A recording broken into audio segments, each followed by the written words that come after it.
വിളിച്ചേർന്നോ? അതിന്റെ ഇടയില് മാസ്ക് വെച്ചിട്ട് മാസ്ക് സംസാരിക്കും. വിളിച്ചേർന്നോ? പിന്നെന്താ വിളിക്കാറുണ്ടല്ലോ എല്ലാ സ്ഥലത്തും. മാസ്ക് വെച്ചിട്ടാണ് ആള് ചോദിക്കുന്നത് അത്ര. എന്താണ് അവരുടെ ലൈഫ്, അവരുടെ ഇഷ്ടം, അവരുടെ റൂൾസ്. സിമ്പിൾ. കൂടെ ഉണ്ടായ അതായത് അദൃശ്യശക്തിയായിട്ട് കൂടെയുള്ള സുചേട്ടന് നന്ദി. എല്ലാവർക്കും അദൃശ്യശക്തിയായിട്ട് കൂടെയുള്ള സുധിച്ചേട്ടന് നന്ദി പറഞ്ഞുകൊണ്ടാണ്. ഹലോ ഗൈസ്, വെൽക്കം, വണക്കം. മനുഷ്യ നീ മണ്ണാകുന്നു, മണ്ണിലേക്കു മടങ്ങും ലോകം.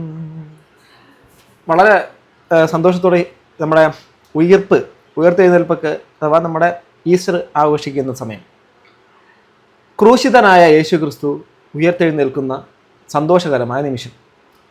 അതിനെക്കുറിച്ച് വിശ്വാസ സമൂഹം മുഴുവൻ എല്ലാവരും അദ്ദേഹത്തെ ഇഷ്ടപ്പെടുന്ന, യേശു ക്രിസ്തുവിനെ ഇഷ്ടപ്പെടുന്ന, അല്ലെങ്കിൽ ആ ഒരു വിശ്വാസത്തെ ഇഷ്ടപ്പെടുന്ന എല്ലാവരും അതിനെ വളരെ സ്നേഹാദരത്തോടെ ബഹുമാനിക്കുന്നൊരു ദിവസം. ആ വിശ്വാസ സമൂഹത്തിനകത്തുള്ളവരോ അല്ലെങ്കിൽ മറ്റ് വിശ്വാസ സമൂഹത്തിലുള്ളവരോ ഒക്കെ നിങ്ങളിൽ തെറ്റ് ചെയ്യാത്തവർ, നിങ്ങളിൽ പാപം ചെയ്യാത്തവർ കല്ലെറിയൂ എന്ന് പറഞ്ഞു കഴിഞ്ഞാൽ, നിങ്ങളിൽ ഈ കേൾക്കുന്നവരിൽ ആരെങ്കിലുമൊക്കെ ഇപ്പോൾ ഈ പറയുന്ന വിഷയത്തിൽ കല്ലെറിയാൻ വേണ്ടി നിൽക്കുന്നുവെങ്കിൽ ഞാൻ നിങ്ങളോട് ചോദിക്കുന്നു, നിങ്ങൾ തെറ്റ് ചെയ്യാത്തവരാണോ? പാപം ചെയ്യാത്തവരാണോ? കുറ്റമേ ചെയ്യാത്തവരാണോ? ഒരു ഒരു ഒരു പരിധിയില്ലാത്ത രീതിയിൽ സംഭവിക്കുന്നത് കൊണ്ട് ചോദിക്കുന്നത് മാത്രമാണ്. ഇത്രയും മാത്രം ഒരു സംഭവം ഒരാൾ ചെയ്തതെന്ന് എനിക്ക് ഭയങ്കര സംശയമാണ്. രേണുസുധിയുടെ കാര്യം തന്നെയാണ് പറഞ്ഞത്. സുധിച്ചേട്ടൻ്റെ ഭാര്യയാണ് രേണുസുധി എന്നൊക്കെ പറയുന്നത്. ഞാൻ നിങ്ങളെ വെരി സീരിയസ്ലി എൻ്റെ യൂട്യൂബിൽ നിന്ന് കിട്ടുന്ന വരുമാനത്തിൽ ഒരു വിഹിതം ഞാനും കൂടെ ചേർന്നുകൊണ്ട് നിങ്ങൾക്ക് തരാൻ റെഡിയാണ്. രേണുസുധിക്ക് വേണ്ടിയിട്ട് ഒരു ആക്ഷൻ പ്ലാൻ ഉണ്ടാക്കും, ഒരു ഗ്രൂപ്പ് ഉണ്ടാക്കും. ആ ഗ്രൂപ്പിൻ്റെ അകത്ത് നിങ്ങൾക്ക് ഞാൻ എൻ്റെ കോൺട്രിബ്യൂഷനായിട്ട് ഞാൻ ഒരു ചെറിയൊരു എമൗണ്ട്, വളരെ വലിയ സമ്പത്ത് എന്നുള്ള ഒരാളല്ല, ഞാൻ എന്നെക്കൊണ്ട് കഴിയുന്നൊരു എമൗണ്ട് തീർച്ചയായിട്ടും തരാം നിങ്ങളോടും. ഈ കുറ്റം പറയുന്നതിനപ്പുറം നമുക്ക് രേണുസുധിനി മേലാൽ ഈ പറയുന്ന ഷൂട്ടിനോ മറ്റുള്ള കാര്യങ്ങൾ പോകാത്ത രീതിയിൽ, അവർക്ക് സാമ്പത്തികത്തിന് ജോലിക്ക് വേണ്ടിയിട്ടാണല്ലോ അവർ പോകുന്നത്. അവരുടെ ഇഷ്ടപ്പെട്ടൊരു തൊഴിൽ ചെയ്യുന്നു. അവർക്ക് മറ്റേ ജോലി ചെയ്തില്ലേ, മറ്റേ സ്റ്റാർ മാജിക്കിൻ്റെ മറ്റേ ആൾ ഇത്ര ഈ ജോലി ഓഫർ ചെയ്തില്ലേ എന്നൊക്കെ പറയുന്നതിന് മുമ്പ് നമുക്ക് ചെയ്യാമല്ലോ. നമുക്ക് ചെയ്യാം അല്ലേ? ഒരാളുടെ സന്തോഷത്തിന് വേണ്ടിയിട്ട് അയാൾക്ക് ഇഷ്ടമുള്ള കാര്യം ചെയ്യുന്നതാണ് നമ്മുടെ പ്രശ്നം എങ്കിൽ നമുക്ക് ചെയ്യാം. തുടക്കത്തിൽ പാടിയ പാട്ടുണ്ടല്ലോ, മണ്ണിലേക്ക് മടങ്ങുന്ന ലോകത്തിൻ്റെ അകത്തിരുന്ന് പൊട്ടക്കിണത്തിൻ്റെ അകത്തിരിക്കുന്ന തവളകളായിട്ട് മാറണോ നമ്മളൊന്ന് ചിന്തിക്കണം. ഓക്കെ, സോ രേണുസുധിയുടെ കാര്യമായിട്ട് ബന്ധപ്പെട്ടിട്ട് നടി ലക്ഷ്മി നക്ഷത്ര അഥവാ ആങ്കർ, നടി, അല്ലെങ്കിൽ നമുക്ക് എല്ലാവർക്കും അറിയുന്ന ഒരു പ്രശസ്തമായിട്ടുള്ള ഒരു സെലിബ്രിറ്റിയാണ് ലക്ഷ്മി നക്ഷത്ര.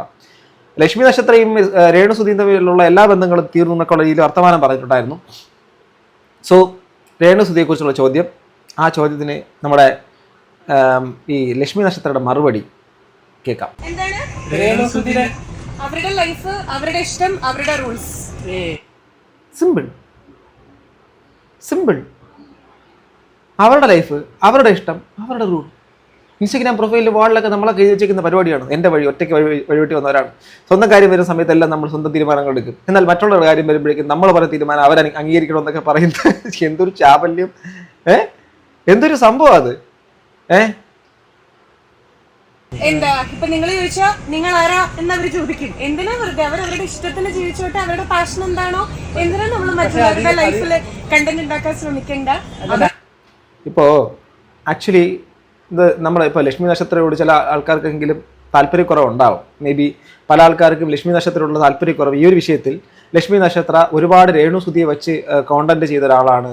ലക്ഷ്മി നക്ഷത്ര താറെടുത്തത് രേണുസുധിയെ കൊണ്ടാണ്. ലക്ഷ്മി നക്ഷത്ര ഭയങ്കരമായിട്ട് ജീവിച്ചത് രേണുസുധിയെ കൊണ്ടാണ്. അതുപോലെ തന്നെ സുധിച്ചേട്ടൻ്റെ ആ ഒരു പെർഫ്യൂം ഒക്കെ ചെയ്തു കൊടുത്ത് രേണുസുധിയെ വെച്ചിട്ട് വിറ്റ് തിന്നു എന്നൊക്കെ പറഞ്ഞു.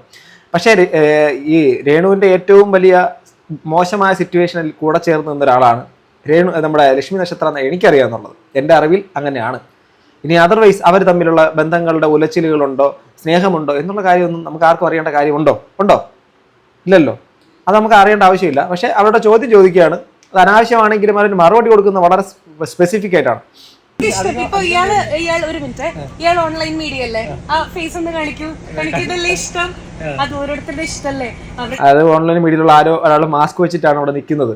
അപ്പോൾ ആ ഒരു പറഞ്ഞ സമയത്ത് തനിക്കതല്ലേ ഇഷ്ടം അത് പറയുന്നത് ഓരോരുത്തരുടെ ഇഷ്ടമല്ലേ എന്ന് ചോദിക്കുന്ന ഇതിൽ തെറ്റുമല്ലോ ഉണ്ടോ? ഇത് നിങ്ങൾക്ക് തെറ്റ് കാണാൻ പറ്റുന്നുണ്ടോ? ബട്ട് എനിക്കത് പറ്റുന്നതേ ഇല്ല, ബിക്കോസ് ഇതിനകത്ത് തെറ്റെനിക്ക് കാണാൻ പറ്റുന്നില്ല. ഇഷ്ടം എന്താണോ അവരുടെ ഇഷ്ടത്തിന്, ഓരോരുത്തർക്കും ഓരോ പാഷനല്ലേ, അവരുടെ ഇഷ്ടത്തിന് ജീവിക്കാൻ അനുവദിക്കും. നമ്മൾ എന്തിനാ അതിന്റെ പിന്നാലെ പോകേണ്ട ആവശ്യം അല്ലേ? പുള്ളിക്കാരുടെ ഇഷ്ടം പോലെ നല്ല കണ്ടന്റ് മേക്കർ ആണ് കേട്ടോ. ഏതാണ് യൂട്യൂബ് ചാനൽ? ഞാൻ ഇറങ്ങിക്കോട്ടെ. എന്താണ്?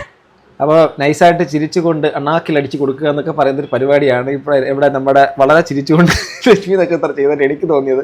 അതായത് അവർക്ക് അറിയേണ്ടത് ലക്ഷ്മി നക്ഷത്രയുടെ വായിൽ നിന്ന് എന്തെങ്കിലും കോൺട്രവേഴ്സ്യൽ ആയിട്ട് എഗെയിൻസ്റ്റ് രേണുവിനെ കുറിച്ചുള്ള ഒരു വാക്ക് ചെറുതായിട്ട് വീഴണം എന്നുള്ളതാണ്. സോ അത് സ്വാഭാവികമാണ്, ഇതൊക്കെ സംഭവിക്കും. ഇങ്ങനെ ചില സമയങ്ങളിൽ ലെയറിൽ കയറുന്നതും നെഗറ്റിവിറ്റി ഉണ്ടാകുന്നതൊക്കെ നമ്മുടെ ഈ ചർച്ച ചെയ്യപ്പെടുമല്ലോ. സോ അതുകൊണ്ടാണ്. പക്ഷേ അതിന് കൊടുത്ത മറുപടി വളരെ വളരെ റെലവൻ്റ് ആയിട്ട് ആലോചിച്ചിട്ടൊക്കെയാണ്. ഇനി അടുത്ത് തീർന്നില്ല. അതെയോ, ശരി കേട്ടോ. എല്ലാരും ഹാപ്പി ആണല്ലോ? വിളിച്ചേർന്നോ? അതിന്റെ ഇടയിൽ മാസ്ക് വെച്ചിട്ട് മാസ്ക് വരെ സംസാരിക്കും. പിന്നെന്താ, വിളിക്കാറുണ്ടല്ലോ എല്ലാ സ്ഥലത്തും. മാസ്ക് വെച്ചിട്ടാണ് ആള് ചോദിക്കുന്നത് അത്രേ. അതായത് രേണുസുതി വിളിക്കാറുണ്ടായിരുന്നോ? എല്ലാരും ഹാപ്പി ആണല്ലോ? വിളിച്ചേർന്നോ? അതിന്റെ ഇടയിൽ മാസ്ക് വെച്ചിട്ട് മാസ്ക് വരെ സംസാരിക്കും. പിന്നെന്താ, വിളിക്കാറുണ്ടല്ലോ എല്ലാ സ്ഥലത്ത് പോകുമ്പോഴും നിങ്ങൾ രേണുവിന്റെ അടുത്ത് ചോദിക്കാറുണ്ടല്ലോ. അപ്പൊ മെസ്സേജ് അവിടെ ലക്ഷ്മി നക്ഷത്രം വേറൊരു കാര്യം ചെയ്തിട്ടുണ്ട്. അപ്പുറത്തേക്ക് അമ്മയാണോ എന്ന് അറിയത്തില്ല കേട്ടോ. അപ്പൊ അവരെ കൊണ്ട് ഈ ഒരു സാധനത്തിന്റെ വീഡിയോ എടുപ്പിക്കുന്നുണ്ട്. കാരണം എങ്ങാനും ലക്ഷ്മി നക്ഷത്രം പറയുന്ന സംഭവത്തിന്റെ മുഴുവൻ ഫുട്ടേജ് അതിന്റെ ക്ലിപ്പ് ബൈ ക്ലിപ്പായിട്ട് ചെറിയ ഭാഗങ്ങൾ മാത്രമാണ് വരുവാണെങ്കിൽ ഈ ലക്ഷ്മി നക്ഷത്രം നൈസായിട്ട് എയറിൽ പോകും. അതിന് പോലീസുകാർ എവിഡൻസ് കളക്ട് ചെയ്യുന്ന പോലെ അമ്മയാണോ എന്ന് അറിയത്തില്ല, അവിടെ ഇരുന്ന് ചെയ്യുന്നുണ്ട് കേട്ടോ. ഒരു കണക്കിന് നല്ലതാണ്. കാരണം ഇവർക്ക് പിന്നീട് ആ ഒരു കാര്യം ഞാൻ അങ്ങനെയല്ല പറഞ്ഞെന്ന് പറഞ്ഞാൽ പോലും ആൾക്കാർ വിശ്വസിക്കണമെന്നില്ല. വിളിക്കാറുണ്ടെന്നൊക്കെ രേണു പറയുന്നത് നിങ്ങൾ തന്നെയാണല്ലോ ഉത്തരങ്ങൾ ഒപ്പിയെടുത്തിട്ടുള്ളത്. വെറുതെ മതി മതി. ഇനി താത്വിക അവലോകനം അധികം വേണ്ട കേട്ടോ. ഞാൻ പോയിക്കോട്ടെ. Okay, bye. എനിക്ക് ലക്ഷ്മി നക്ഷത്രം കൊടുത്ത മറുപടി സത്യസന്ധമായിട്ട് പറഞ്ഞാൽ ഇഷ്ടപ്പെട്ടു. ഇതിനപ്പുറത്തേക്കൊരു മറുപടി ഇല്ല എന്ന് വേണമെങ്കിൽ പറയാം. അവർക്ക് ഇപ്പം പലരുടെ ചോദ്യമാണ്, ലക്ഷ്മി നക്ഷത്രയും രേണുസുതിയൊക്കെ ഇപ്പം ഭയങ്കര അടിയാണ്, ആ കൂടെ കൊണ്ടു തന്ന ലക്ഷ്മി നക്ഷത്രം എടുത്ത് പോലും രേണുസുതി ഇങ്ങനെ കാണിച്ചു എന്നൊക്കെ പറഞ്ഞു. എനിക്കറിയില്ല, അതുണ്ടെങ്കിൽ തന്നെ ആണെങ്കിൽ തന്നെ സ്വന്തം അച്ഛനമ്മമാർ തമ്മിലുള്ള പ്രശ്നങ്ങളുണ്ട്, സ്വന്തം കുടുംബാംഗങ്ങൾ തമ്മിലുള്ള പ്രശ്നങ്ങളുണ്ട്. മക്കളും അച്ഛനും അമ്മയും കുടുംബവും ഭാര്യയും ഭർത്താവും സഹോദരനും സഹോദരിയും എല്ലാവരും ബന്ധുക്കളും ഫ്രണ്ട്സും ഒക്കെ പിണങ്ങാറുണ്ട്.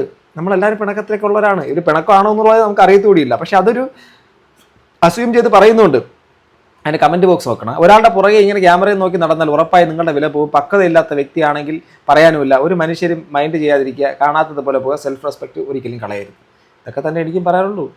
അവർ ചെയ്ത തെറ്റെന്നല്ല. ഇപ്പോൾ ഓൺലൈൻ മീഡിയാസ് അവരുടെ ഡ്യൂട്ടിയാണ് ചെയ്യുന്നത്, അവരെ കുറ്റപ്പെടുത്താൻ പറ്റത്തില്ല. അവർ ചോദിക്കുന്നു, അപ്പോൾ നമുക്ക് മറുപടി പറയാം, അവരുടെ ചോദ്യത്തിന് മറുപടി പറയാം. ഇപ്പോൾ ആ ചോദ്യങ്ങൾക്കെല്ലാം ലക്ഷ്മി നക്ഷത്രം വളരെ ക്രിസ്റ്റൽ ക്ലിയർ ആയിട്ട് മറുപടി പറഞ്ഞു എന്നുള്ള കാര്യമാണ്.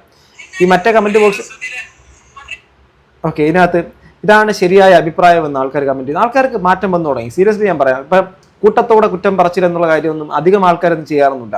ഇപ്പം നമ്മുടെ കമൻറ്റ് ബോക്സ് നോക്കിയാൽ അറിയാം, ബഹുഭൂരിപക്ഷം ആൾക്കാർ ഞാൻ മുന്നോട്ട് വയ്ക്കുന്ന വിഷയങ്ങളിൽ എന്നെ ഏറ്റവും കൂടുതൽ ക്രിറ്റിസൈസ് ചെയ്യുന്നത് എൻ്റെ നല്ലവരായ സബ്സ്ക്രൈബേഴ്സാണ്. കാരണം അവരുടെ ക്രിറ്റിസിസം എന്നുള്ള സാധനം വളരെ മാന്യമായിട്ടാണ്.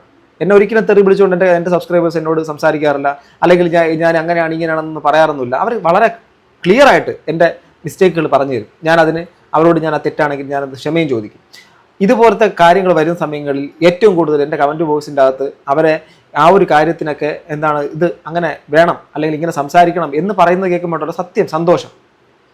നമ്മൾ വെറുതെ ഒരാൾക്ക് ഹെയ്റ്റ് ഉണ്ടാക്കി കൊടുക്കേണ്ട കാര്യം നമുക്കില്ലല്ലോ, ആവശ്യമില്ലാത്ത കാര്യം. സൂപ്പർ മറുപടി, ശരിയാണ് പറഞ്ഞ് കിട്ടിയോ ഇല്ല, എരന്ന് മേടിച്ചു വയറ് നിറഞ്ഞു, വ്യക്തമായ മറുപടി, 100% കറക്റ്റ്. ഇനി രേണുസുതി പറഞ്ഞ ഒരു കാര്യം കൂടെ അതും കൂടെ നമുക്ക് കാണാം. മനുഷ്യ നീ മണ്ണാകും,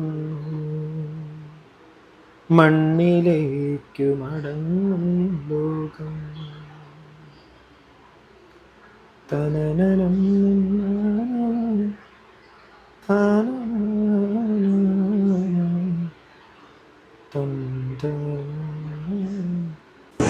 ഇത്രയും വലിയൊരു ക്രൂവിലേക്ക് എന്നെ വിളിച്ചത്, സിനിമയിലേക്ക് എന്നെ വിളിച്ചത് ഒത്തിരി സന്തോഷം.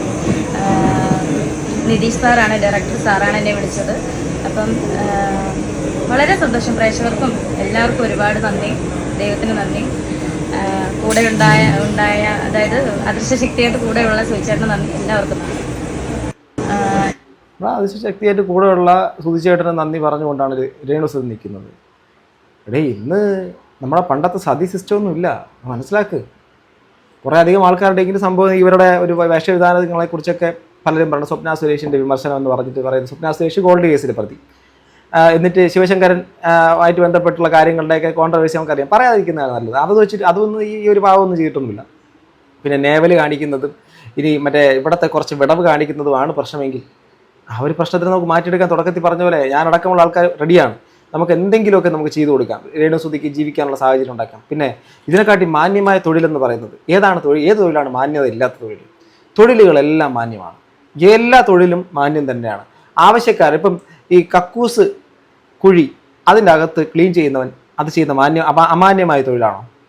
ഈ സെക്ഷൽ ഫ്രസ്ട്രേഷൻ ആയിട്ട് നടക്കുന്ന ആണോ പെണ്ണോ ആരോഗ്യട്ടെ അവർക്ക് വേണ്ടിയിട്ട് തൊഴിലെടുക്കുന്ന ആ ഒരു പ്രോസ്റ്റിറ്റ്യൂഷൻ വർക്ക് ചെയ്യുന്ന തൊഴിൽ അമാന്യമാണോ? നമ്മളെല്ലാം കാണുന്ന റോഡ് സൈഡിലിരിക്കുന്ന വലിയ വലിയ ഫ്ലെക്സ് ബോർഡുകളിലൊക്കെ തൂങ്ങിയിരിക്കുന്നതിനകത്ത് വലിയ പ്രായഭേദമന്യേ മോഡലുകൾ ബ്രായും പാൻറ്റിയും ഒക്കെ ഇട്ടുകൊണ്ട് നിൽക്കുന്നത് കാണാമല്ലോ. അവർ ആ ഇതിട്ടുകൊണ്ടിരിക്കുന്നത് കണ്ടിട്ട് നമ്മൾ ഇതെല്ലാം സെലക്ട് ചെയ്യും വാങ്ങുകയൊക്കെ ചെയ്യുന്നുണ്ട്. അതിനകത്തൊക്കെ വലിയ സെലിബ്രിറ്റീസ് ഉണ്ടാവും, സാധാരണക്കാരുണ്ടാവും, നമ്മൾ അവിടെ പിന്നാലെ പോകാറില്ല. അത് ചെയ്യുന്നതിൽ അമാന്യത വല്ലതും കാണുന്നുണ്ടോ? ഏത് തൊഴിലിലാണ് മാന്യത ഇല്ലാത്തത്? വിദേശ രാജ്യങ്ങളിലൊക്കെ പോയിക്കഴിഞ്ഞാൽ എല്ലാ തൊഴിലിനകത്തും എല്ലാ തൊഴിലെടുക്കുന്നവർക്കും തുല്യമായ മാന്യത ഉണ്ട്. അവിടെ എലിയെ പിടിക്കുന്നവരുണ്ടാവും, പട്ടിയെ പിടിക്കുന്നവരുണ്ടാവും. നമ്മളിവിടുത്തെ പോലെ ക്ലാസിഫിക്കേഷൻ വെച്ചിട്ട് അവൻ മറ്റേ തൊഴിലാണ് കൂലിപ്പണി അങ്ങനെയൊന്നുമില്ല. അവിടെ എല്ലാവർക്കും ഒരേ ഇത് തന്നെയാണ്. ഇവിടെയാണ് നമുക്ക് ഒരു സെപ്പറേഷൻ നമ്മുടെ മൈൻഡ് കൊണ്ടുണ്ട്. നമുക്ക് കുറേ കാലം കഴിയുമ്പോൾ അത് മാറിക്കോളും. പിന്നെ കുറേ അധികം പ്രായപൂർത്തിയായ ആൾക്കാരൊക്കെ ചിന്തിക്കുന്ന വെച്ചാൽ ഇവരെന്തായി കാണിക്കുന്നത്, ഈ കാണിക്കുന്നതൊക്കെ കൊള്ളത്തില്ലല്ലോ, രേണുസുതി കാണിക്കുന്നത് കൊള്ളത്തില്ലല്ലോ. നിങ്ങൾ നോക്കിക്കോ, നിങ്ങൾ വേണമെങ്കിൽ അടി വരെയിട്ട് ഞാൻ എഴുതി വെച്ച് പറഞ്ഞുതരാം. ഒരു 1 ഇയർ കഴിയുമ്പോൾ നിങ്ങളാരും രേണുസുതി ഇങ്ങനെ പറയത്തില്ല, സീരിയസ്ലി പറയത്തില്ല. ഒരു 1 ഇയർ കഴിയുമ്പോഴേക്ക് രേണുസുതി മാറും, രേണുസുതിയുടെ ഗ്രാഫ് മാറും, രേണുസുതിയുടെ ലെവലും മാറും. അതെന്തായാലും പറയത്തില്ല. ഇനി അവരെ കുറ്റപ്പെടുത്താനോ അല്ലെങ്കിൽ അവരെ സമൂഹത്തിന് മൊത്തം മോശമാക്കുന്ന രീതിയിലുള്ള ഒരു MDMA കച്ചവടമോ ലഹരി കച്ചവടമോ അല്ലെങ്കിൽ മറ്റൊരു തരത്തിൽ തുണി കഴിക്കുന്ന പരിപാടിയോ ഒന്നും കാണിച്ചിട്ടില്ല. തുണി കഴിക്കുന്ന കാര്യം എന്ന് പറഞ്ഞു കഴിഞ്ഞാൽ മറ്റൊരു തരത്തിലേക്ക് അവരെ തൊഴിലായിട്ട് അങ്ങനെ സ്വീകരിച്ചാലും ഞാൻ കുറ്റം പറയത്തില്ല. അങ്ങനെ ഒന്നും ചെയ്തിട്ടില്ല. അവരുടെ മരണപ്പെട്ടു പോയ അനശ്വരനായിട്ടുള്ള സുധിച്ചേട്ടൻ്റെ മക്കളെ നോക്കുന്നവരാണ് അവരെ നമ്മൾ കുറ്റപ്പെടുത്തേണ്ട കാര്യമുണ്ടോ? അവർ ഇഷ്ടമുള്ളത് ചെയ്തിട്ടേ. നിങ്ങളും ചെയ്യും, ഞാനും ചെയ്യും. ഇഷ്ടമുള്ളതാണ് നമ്മൾ ചെയ്യുന്നത്, അതുകൊണ്ട് തെറ്റൊന്നുമില്ല. നമ്മുടെ ഇഷ്ടമാണ് നമ്മുടെ ജീവിതം. നമ്മൾ എന്തിനാണ് മറ്റുള്ളവരെ അതിനെക്കുറിച്ച് ഇതാവാൻ നിൽക്കുന്നത്? നമുക്ക് ഒരുപാട് കാര്യങ്ങൾ ചെയ്യാനില്ലേ? നമ്മൾ അവരെ ജീവിക്കാൻ അനുവദിച്ചാൽ മാത്രം മതി. ഒരു ചെറിയൊരു മൈനോറിറ്റിയുടെ പ്രശ്നമാണ്. അവർ നിങ്ങൾ ഈ നെഗറ്റിവിറ്റി പറയുന്നത് അവർക്ക് നല്ലതാണ്. കാരണം ആ നെഗറ്റിവിറ്റി പറയുന്നതോറും അവർ വളർന്നുകൊണ്ടിരിക്കും. സത്യമാണ്. നിങ്ങളുടെ അഭിപ്രായം താഴെ കമ്പോസ് ചെയ്യപ്പെടുത്താം. അടുത്തൊരു വീഡിയോ വീണ്ടും കാണുന്നത്. ബൈ.